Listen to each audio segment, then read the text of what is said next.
pirate radio in your face. They keep knocking us offline, but we're back. This is Motown Pirate Radio.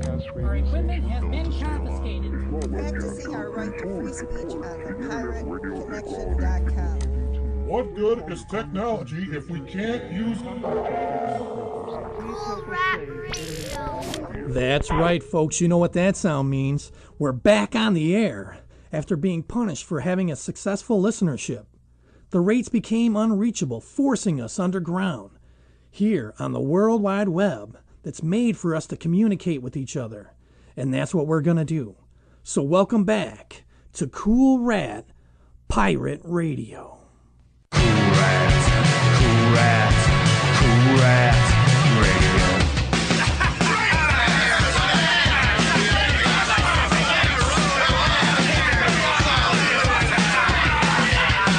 Oh, the boy.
Whoa, wait a minute. How do we get to this? Let's start from the beginning. What are the origins of Cool Rat Radio? If I could only use one word to describe those origins, it would be Spag. I was bouncing at this club in downtown Detroit called the Labyrinth. It was this goth and industrial club located at Cass and Bagley in the Leland House. It's best known for its being haunted building, most famous for the City Club. The City Club is an after-hours that originally was a punk bar, believe it or not, back in the day. Back when you could trade your almost smoked-up pack of cigarettes for a fresh pack of Camels with a Camel rep, that's where I met Lisa Wright. Free cigarettes, great body, big full lips, and a fuck you attitude. I had to have her. After some game playing and restless nights, we moved into the Leland together. Before long, the Labyrinth had made me a manager and Lisa a bartender. Because we lived in the same building we worked in, we would go weeks, sometimes months, without even leaving the building. It was like the Overlook Hotel from The Shining, only with the audience from the first Lollapalooza living in it. Lisa and I wanted to make the Labyrinth stand out, still keeping that underground vibe that the City Club had. We decided to go to our origins. Punk, glam, rockabilly. I mean, fuck. If you're going to dress up in a costume, who could do it better than a punker? Not very many DJs play that style of music, so Lisa and I started going to different bars in search of one. Finally, we went to a night at Lush in Hamtramck.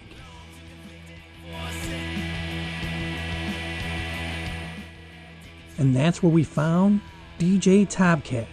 He was our first DJ. But what do you call a night that mixes this recipe for disaster? We got drunk and came up with Spag. I was sold. I was back as a regular all the time. And those nights were a blast. I mean, everyone would get drunk. Lisa worked the bar, and they would bring in Colt 45s and put them in as a brown paper bag special. And you get a brown paper bag over the Colt 45, and on it would be written something like cheap fuck. And then they had the regular beers too and all that stuff. And it was just a fun night, man. Great music, great people, and you just, I made friends there that I hang out with to this day, It was just lightning in a bottle in a way. It was like a perfect night. Real Detroit and the Metro Times would say things in the ads like, "What is Spag?" and "What the Spag are you looking at?" Shit like that. Spag started to grow, and people were hanging out, hugging each other, buying each other drinks. People were dancing on the bar. I mean, it was just a great vibe. And then it just kept growing and growing until it got so full that we had to move it to downstairs of the Labyrinth. Before long, we were bringing in bands like the UK Subs, the Hillside Stranglers, Crud, Cult of the Psychic Fetus, Fear. There were nights that we were doing more business than the City Club, which had been there for years and years and years. It was pretty impressive. The Spag Night always had these TVs showing whatever crazy stuff somebody brought in, like a customer like Popeye. But most of the time we had these striptease, Betty Page, Tempest Storm burlesque films going on the boob tube. And Lisa got the idea to put on an anti-fashion show called Glamorama. Punk clothing, hair, burlesque, and that led into the next thing that we did, which was called Spag Tees. During that time we had to escape the Leland Mental Institution and move above the Lager House. Of course, the Spag Night came with us. From there, we went everywhere, all over bars in Detroit and Canada. They were at the Lager House for a good amount of time. They even, until they got kicked out of there. You know, rough crowd we brought in. And then they did it in their, like they were living above the Lager House at the time, and they did it a couple times there. And just kept going around and around. Spag Burlesque combined the burlesque and the night. I don't know, but cheap drinks, good music, and sexy girls. What else could you ask for? That's like a wet t-shirt contest with almost free beer. One of the coolest bars we ever did was this place in Toronto called the Vatican. And it was right across the street from this mental institution. And it was a really cool joint. Except for the bar was, the DJ booth was located above the bar. So, you know, the guy comes to me and says, you know, hey, because of regulations here, you can't drink because the DJ booth is above the bar. Well, needless to say, when he came up to check on me, there was beer bottles everywhere, man. And I'm like, well, ain't no sense in arguing about it now, is there? But it was cool, man. The Hells Angels came. I played a song by the Meteors, and the leader of the Hells Angels came up, and he's like, man, those are the guys that gave me my name, Psycho Dave. Thanks for playing that. You know, anything you want here. Coke, broads. And I'm like, I'll just take a beer. So that went on for about, 10 years.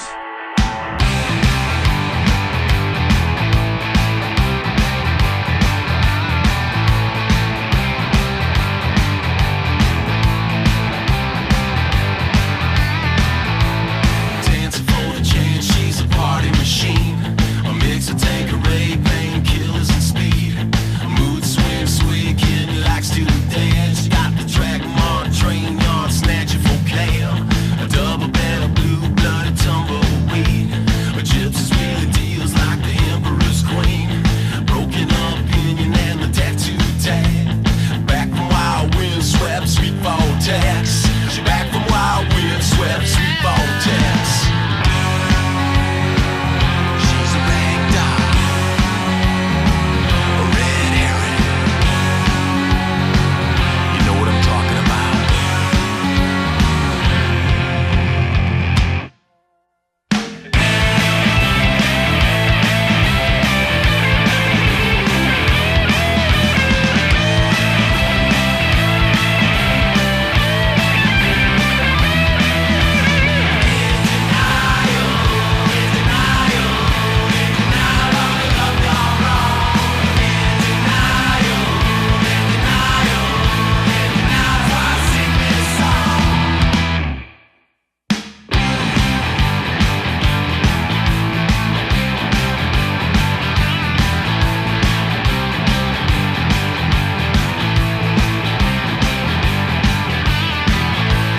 Dust Bowl, Mama Street, bourgeoisie. I consecrate the high-low, cheap morphine. Ash and flesh and Irish eyes. She got the smokestack temper, the thin line thighs. A lowercase love, lone lunar bar. A back alley baby gonna drop for the shot. Long gone mona on a job for the boom. She got the town on lockdown, she needs more room. She got the town on lockdown, she needs more room. She's a rag doll, a red herring. You know what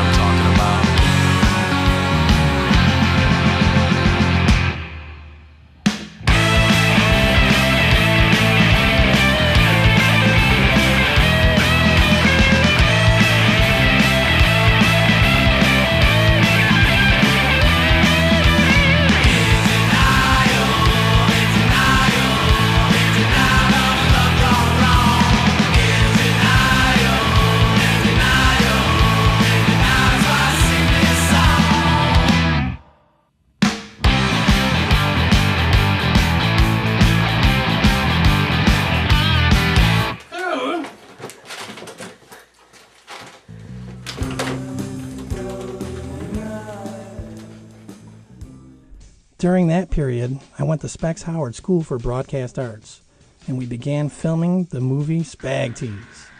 Taking footage throughout the years combined with both live and studio burlesque acts to Spag-style music like Country Bob and the Blood Farmers, the Red Elvises, the Stabilizers, the Questions, Margaret Dowrod, great bands like that. It took us forever to finish and a massive credit card debt, but we had our release party at the Majestic Theater December 10th, 2011. Then I started doing the night at Alvin's, which became our home for a while, for both Spag and Spag Burlesque. I was off and on a regular because, work and all that. Sometimes you can't make those nights. And then I got lucky enough to be unemployed, and eventually working in a bookstore where I had later hours when they started it at Alvin's. And so I was a regular at Alvin's. And then one night Spag said, "Hey man, you got great music, bring your shit in, let's play." So I did. It was just a one-off thing. And he's like, "Do it again next week." Okay, did it again. "Dude, we're gonna put you on the bill. You just DJ with me, man," because it was just chemistry. We worked off each other really well. He played something, I'm like, "Oh, that's fucking cool, but wait till you hear this. I'm gonna one up your ass." And it was just back and forth and back and forth. Like, that song reminds me of this song, and blah blah blah. And it wasn't rivalry. I mean, it was good natured and all. It was fun, but we just had a blast doing it. We would get drunk. Oh my God, would we get drunk those nights? But it was just so much fun. I mean, you'd start off playing your stuff like we're the cool DJs, and by the end of the night, you're making complete asses of yourself, and you just don't give a fuck. We played a song with monkey noises, and we both started hopping up and down doing monkey things. And by the end of the night, anyone who's heard our Spag shows know the end of the show is always fucking crazy. Well, at the end of those nights, we didn't have mics or anything. We talked back and forth like we do on the show, but the craziness was the music. Because by the end of the night, I mean, we would just go straight up hardcore. We're playing Blood for Blood. We're playing Agnostic Front. We're playing Minor Threat. Just all this stuff. And it would never fail. At some point, like, Spag would just all of a sudden fucking nudge me. Just boom, real quick hit. The next thing I know, I'm like a whirling dervish in the fucking bar, just slamming around, just skanking all over the place. I was always like the Flavor Flav to his Chuck D, the Costello to his Abbott. He was always kind of laid back and cool. And I was always like the aggressive version of a dork, I guess you could say, I mean, I didn't give a fuck, and I was just crazy. And, he was always like, "Yeah, man, that's cool." And I'm like, "Fuck, it's awesome!" It was like that kind of a thing. And those opposites really worked well. We played together for years. We got shit-faced drunk and played punk and talked shit all night long, every Tuesday night. And Lisa would have these great burlesque shows that kept us creative by making costumes and coming up with acts, and, well, you get the picture. After the birth of my son Vincent and I graduated from Specs, I started working as a producer for a radio show called The Rock and Roll Lawyer Show. My friend Sheldon Kay, attorney at law. How could I describe him? Well, take Elvis, crush him down to about half size, give him a law degree, guitar lessons, and some attitude, and you've got the rock and roll lawyer. How did you meet Sheldon? I mean, what? I want to do entertainment law, and I, sent him my resume via email. And he called me back, and I got an interview and started interning for him. That's cool. Any cool stories to go with that? None that I'd want to publicly repeat. All right. Fair enough. All right. We interviewed bands like the Crickets, Tennessee 3, the Kingsmen, Wanda Jackson, Cowboy Jack Clement, Jack Scott, and a lot of rockabilly acts. That drove my love for rockabilly even deeper than ever. I brought my friend Walter in, and the rock and roll lawyer even gave him his name, Skeeter Dean.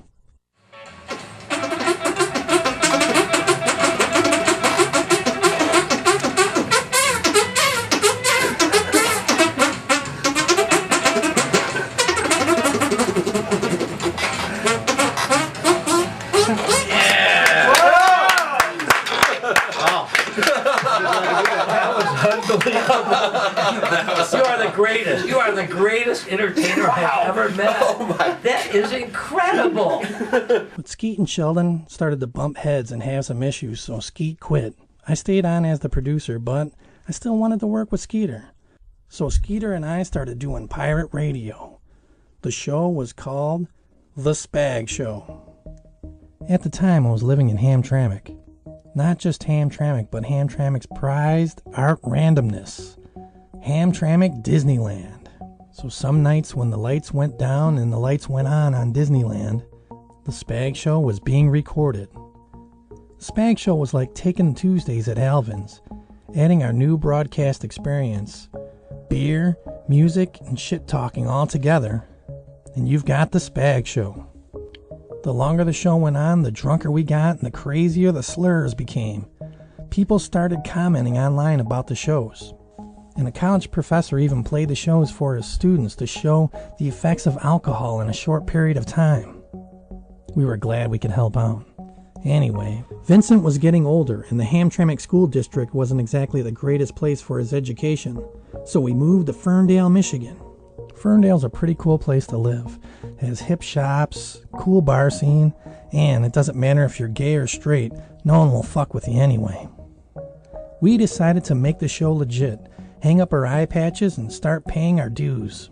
So I thought, if I'm gonna nut up and pay royalties, well, I want to go 24/7. I want to make a radio station that feels like that old Spag night. I want radio shows, not just one style of music. I mean, shit. People have iPods now. They listen to whatever they want. If we could give them that, plus teach them about some other cool music and personalities, well, now we're talking. So I started paying for what I thought could be my new career, doing what I love to do. Hell yeah. So I decided to go for it. I started drawing some images. I thought about how the world may see Detroit and why I love this music that had gotten me through so many tough times. How the music could even put a smile on my face when I was having a shitty day. Or even how you hear that one song that makes the hair stand up on your arms when you hear it. I thought, that's cool. And with that, I came up with Cool Rat Radio. I bought the top-of-the-line broadcasting software, and working at the pawn shop in Detroit helped with the affordable equipment. I began getting the studio together. Then my mother went into the hospital. This delayed the start date for Cool Rat Radio. In the meantime, I was getting together some talent. I mean, if you're going to pay to play, you might as well put as much quality programming as you can find. I started asking my friends if they would like to have some shows on Cool Rat. I think I asked Skeeter first if he would like his own show, since we were already playing the pirated Spag shows. And now, the show that's got rock and roll held on to life support, The Spag Show. The Spag Show. The Spag Show. The Spag Show. The Spag Show. That's... Oh, what the hell? Well, God, first time back in 2 years, we've already fucked it up. I know, and we're already wasted, too, so this is going to be a fun show. Yeah. This is the first Cool Rat Radio Spag show. Yeah, I mean, you know, we did it for a while, and then we had like a little 2-year hiatus, and, you know, we had to come back just to dispel all those ugly rumors that we had gone on the wagon or something. Because we did, but we're falling off back to the Spag show, so it's going to be good times. Yeah, I don't know if you remember the old days, but if you do, we're continuing the tradition, and if you don't, well, welcome to the tradition. Right, and we are going to finish the theme, but I thought, you know, you guys are new to us, so... A lot of them, yeah. We should kind of explain ourselves here. You know, we did a punk rock night at Alvin's called... Tuesdays. It was just Tuesdays, you know. And we were always drunk for those. You know, we never played any fucking music until we were wasted, so... Yeah. And we are wasted right now, but we're going to get more wasted. Yeah. But it is good to be back. And then when we started the podcast out, it was one of those things where we'd get drunk on a different beer every night. We'd pick it out and show up with it, and... we could be proud of the fact that we do a show for about an hour to 2 hours, depending. And back in the days, we didn't even have a cooler.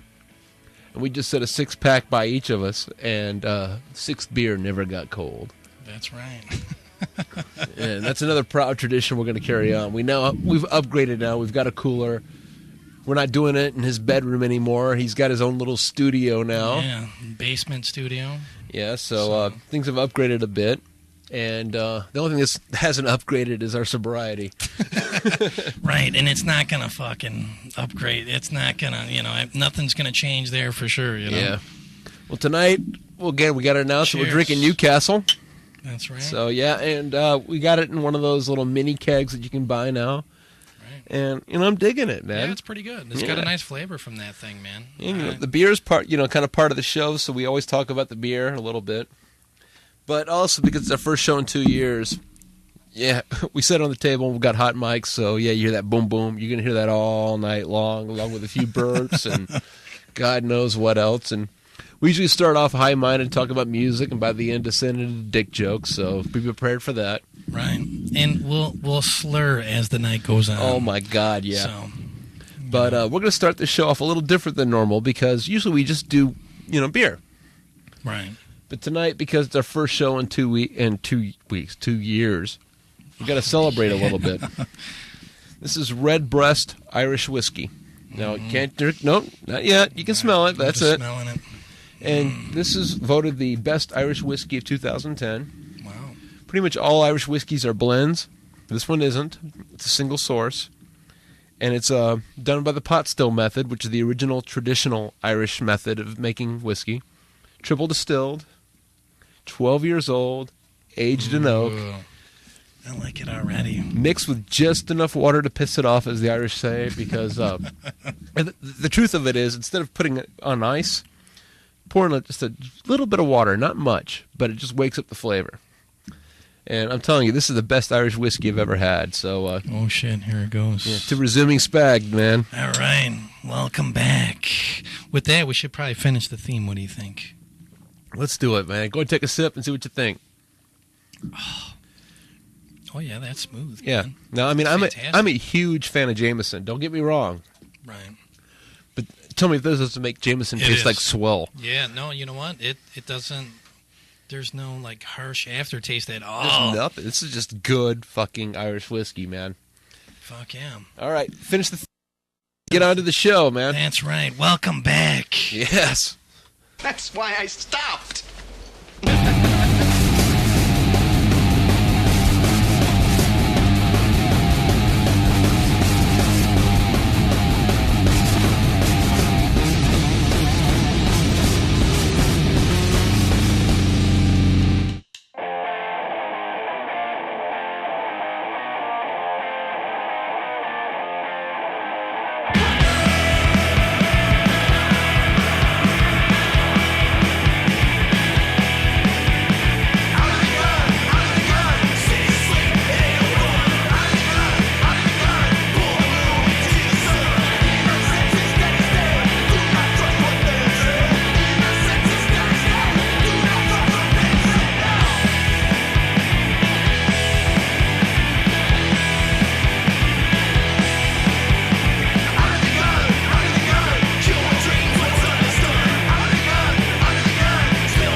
We are sacrificing our livers to save rock and roll, followed by Stern's New School Punk Pick of the Week. Cool Rat Radio.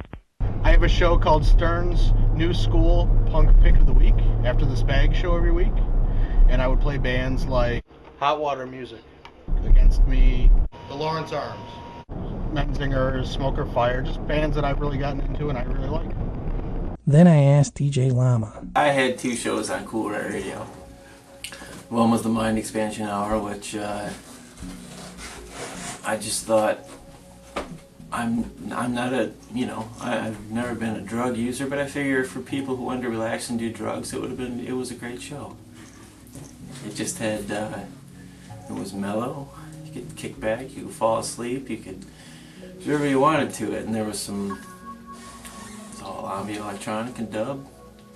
I liked it. Allowed you to relax for an hour. Maybe, when you have one of those jobs you gotta go to and on Sunday you're thinking, man, I hate that frickin' job, it sucks, and you're thinking about what you gotta do. Well, you know what, there was an hour you could forget about it, and maybe you'd fall asleep for the night after it. Maybe. So, I enjoyed doing a lot. I've always enjoyed the kind of music, and plus I did some shameless self-promotion on there too. It's always good. I had a second show on there too, what the hell was the name? Oh, Llama Stew. Man, I forget to see, it's been a few since I've done it. That one wasn't on for very long, but that was basically where the hell I felt like playing. Whether you liked it or not, whether I liked it, it might have got played. You just don't know. But the Llama Stew goes back to the love of llama. Because you don't know what's in llama stew. It could be that spit. Next, I asked Dead Dave if he would like to rebroadcast his shows.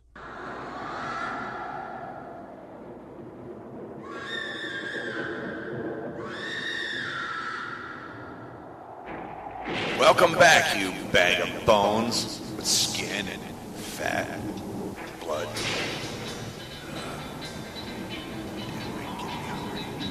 Anyway, as you better know, this is the Dead Dave Show radio show, and I'm Dead Dave. We're here at Weirdsville Records playing records backwards with Dave Taylor, the creator of the Dead Dave Show. Co-creator. Yep, my friend Brett Donnelly and I came up with the Dead Dave Show. I figured out how to do a broadcast, and I emailed all the bands that I was going to put on the show and said, "Hey, I'm doing this thing," and then people started sending me stuff, and so that was pretty cool. So that worked out well. I just had a blast with it. Tell us a little bit about your musical projects. Of course, I formed the Amino Acids, the Casket Bastards. My new band is actually called the Slot Rods, which we do songs about slot car racing. And I'm actually working on a doom metal project right now, which hopefully by the time this comes out, you'll be able to see us, called El Camino Soul. And it's a cross between like Fu Manchu and like Electric Wizard. Cool. So we do really doomy songs about Detroit hot rods and Detroit steel. So. Are you doing any other film projects? As a matter of fact, I am. Actually, I'm working on a new show called The Sir Graveson Show, which has nothing to do with Sir Graves at all, other than just by name. And I put a curl on my dome there. I play a character named Elliot Garvin, whose rocky past has caught up with me, so I have to do community service, and I picked to do a morning time kids show, which happens to be a horror movie host. And so I incorporate all my friends. None of them know how to make a show, so it's a bad thing. And but it's set up as it's a mockumentary, and Jimmy Doom is part of it. John Tenney, Sarah is the girl who plays our in the Dead Dave Show was our barmaid, She's the only one that's actually from the Dead Dave show that is part of this project. Everybody else, the complete cast, crew, everybody is completely different. Actually, my character is very much like it's Martin Landau doing Bela Lugosi. And in the Ed Wood movie where he gets pissed all the time. For the most part in the show, I'm drunk. Big time drunk. Yeah. Nice, just like the good old Spag shows. Exactly. The date was set for April Fool's Day. I just thought it would be a fun day to start. Maybe we could do some pranks or do something crazy. But then my mom passed away at the hospital of Marfan syndrome, a disease that my brother died of just a couple of years before. So we decided to honor my brother by playing his old techno records on a show called Meditation with DJ Patrick Aaron. Welcome to Meditation with DJ Patrick Aaron.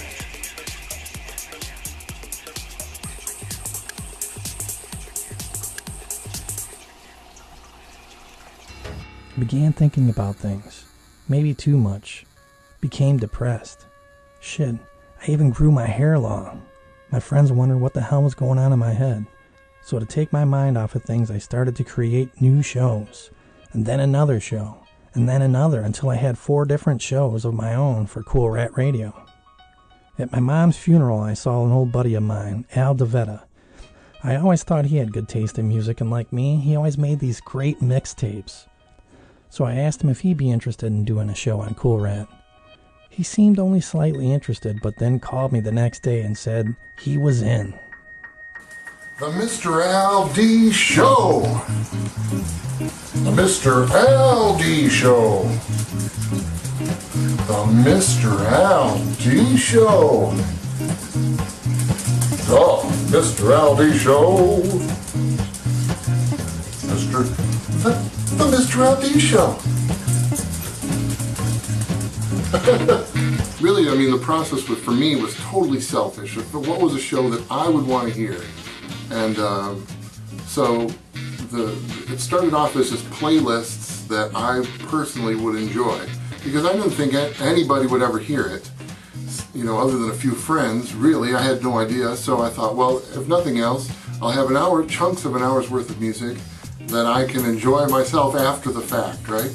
So, you know, that was really how it went. And then, but I've always been the kind of guy who kept a lot of playlists in the back of my mind, you know. Oh, I'd like to make a playlist of songs that have a toy xylophone in it, you know, and I sort of keep a mental list of those.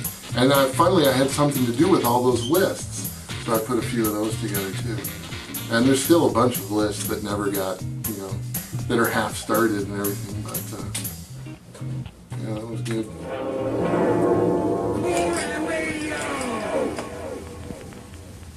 Started creating all my shows. This took all of my time. As soon as I was done with one, I had to start another one. Never before has anything this shocking reached the airwaves. This is Murder Theater. Murder Theater. Man, how do we get into that? Well, when I was a kid, I used to record these old horror movies on the cassette tapes with my buddy Mike. We'd do the TV-20 Saturday Shockers or Graves Ghastly. Scream Theater. I mean, when Scream Theater went to the commercial, I used to always cover my ears because they would play this blood-curdling scream.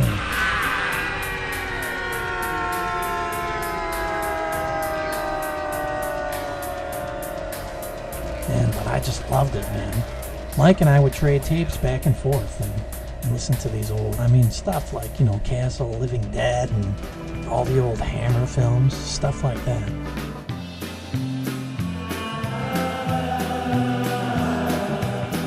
It's the coolest show since the Fonz said, The Spagabilly Hour, with your host, DJ Spag. Well, what's it like? Ooh, that's how we're gonna be. We're gonna be cool. I can thank Sheldon for his influence on the Spagabilly Hour. On the Rock and Roll Lawyer Show, I used to have the Spag's Pick of the Week, when I'd always play these old psychobilly bands like the Cramps, the Meteors, and helping Sheldon pick from the roots made me want to honor my Grandma Betty, who was a huge influence on my rockabilly roots. Taking us to Graceland when we were kids, Elvis's birthplace. I mean, she was a huge Elvis fan, and so we wanted to honor her by doing Grandma Betty's Almost Elvis Presley. I mean, everyone in rock and roll back then was an Elvis impersonator. I mean, he was cool. I think the King's image and sound is forever burned into the rockabilly, psychobilly, hell, the spagabilly community. It's always going to be there, that image. He's the King. Never leave the King hanging. You know him, you love him, they want to be him. It's time to pay respect to the King. It's time for our E wannabe, also known as Grandma Betty's Almost EP. Kids don't like Elvis Presley. They'll have lots of power. They all know this one. Having a kid and doing the burlesque stuff was like doing a clean and sober spag show. It just doesn't work. So I had to focus my creative addiction somewhere else. One of the biggest challenges was the Sexy Time show. I took what I thought might be good music to have sex to, and then I took a style of music that I knew nothing about. I mean, acid jazz, house. I mean, I know nothing about this stuff. But I took it and it was a challenge for me to learn about these bands, and I grew to love them. That really opened my mind to trying new music.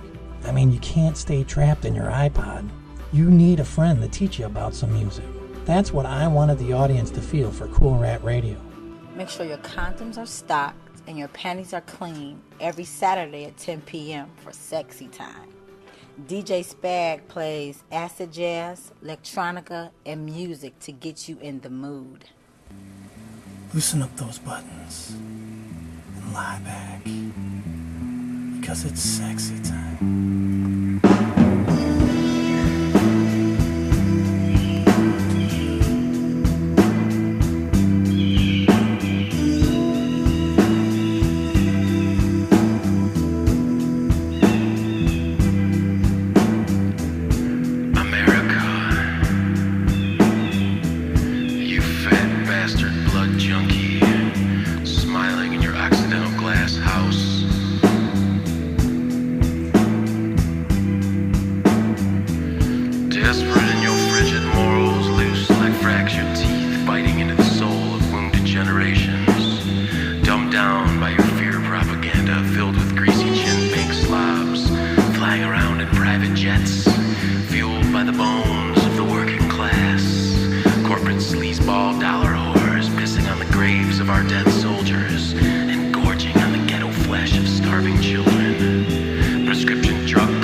I was slowly filling Cool Rat with punk, glam, Billy, and all these cool songs.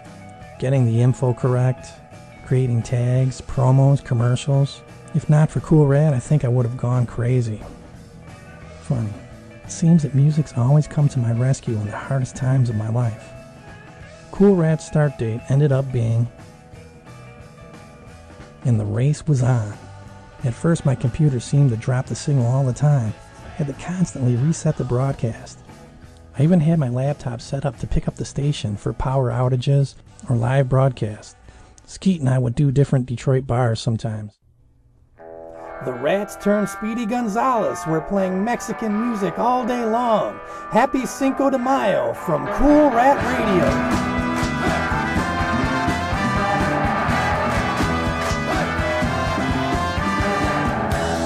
Dave Bum from Dave Bum and the Shits. We're listening to Cool Rat Radio. From the Ale in Ferndale. Ale like this. Oh, why don't you button up your lip? You're always squawking about something. Get more static on the radio. Cool Rat Radio! Once I fix up my job, I'm going to join Cool Rat Radio. Wolfman Mac from Wolfman Mac's Chiller Driving. And baby, there ain't no other radio station we listen to than Cool Rat Radio. Dig it! This is the Rock and Roll Lawyer. You're listening to the best of the Rock and Roll Lawyer on Cool Rat Radio. Hi motherfuckers, this is Scarlett O'Harlett from Motley Coons. You're listening to Cool Rat Radio. Rock and roll. A lawlessness that we can scarcely estimate has grown and is now flourishing. Cool Rat Radio! We started at number 56 in our genre, but it didn't take long before our listenership started to increase. We were proud that more people were tuning in from all over the globe, but our rates were also increasing. Not just paying royalties for the song, but how many people were listening to that song, show, or station.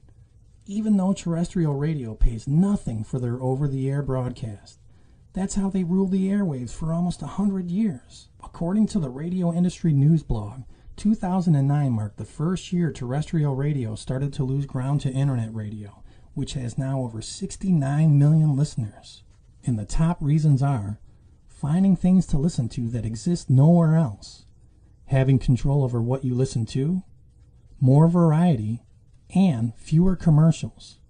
The Radio Ratings Authority says 1 in 5 Americans are streaming audio on a weekly basis, and the number of people doing so in cars has nearly doubled from a year ago. The only thing holding terrestrial radio on is local weather, news, and morning shows.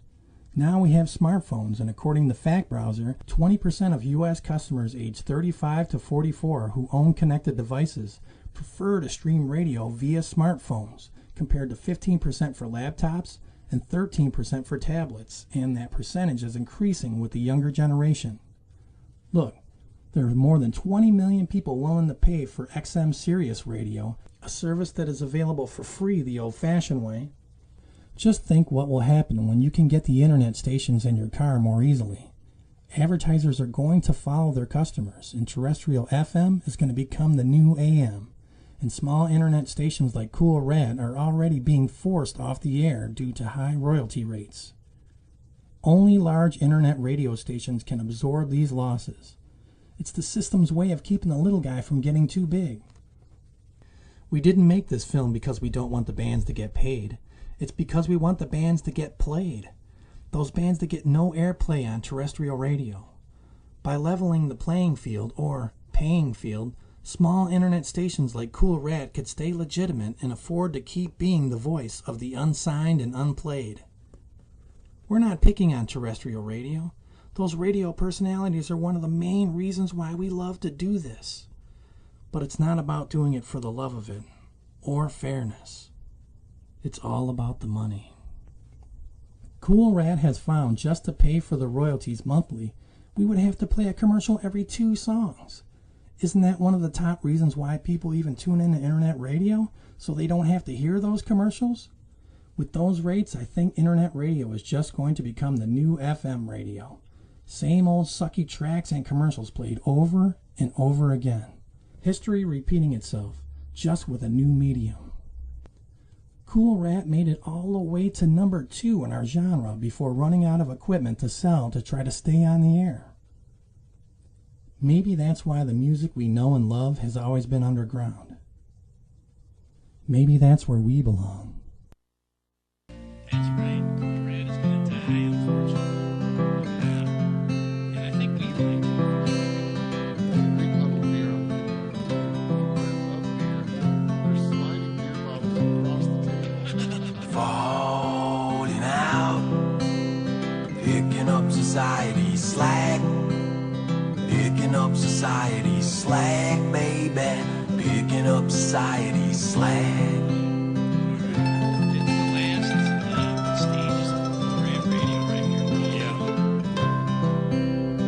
Laying down, digging up my grave in a flash, digging up my grave in a flash, boom, man, digging up my grave in a flash.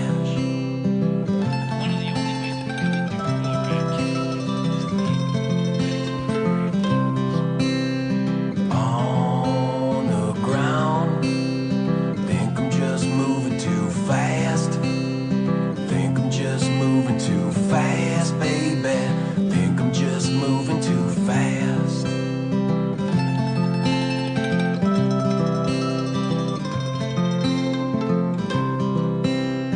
All alone, hoping that the moment will last, hoping that the moment will last, baby, hoping that the moment will last, hoping that the moment will last. And we're trying to close it, man. Again, thank you, everybody. We cannot, make sure. Yeah. All alone. The support that we've had, I mean, I can't even tell you shit. It's been overwhelming. And man, we can't thank you guys enough. Really. All alone.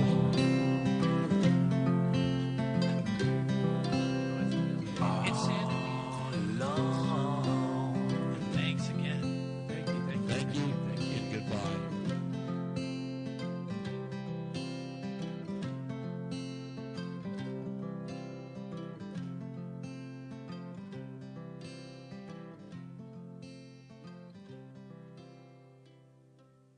Cool Rat Radio. Right. Hey. As foretold by the Mayan calendar in 2012, the Four Horsemen will reassemble. That's right. We're back.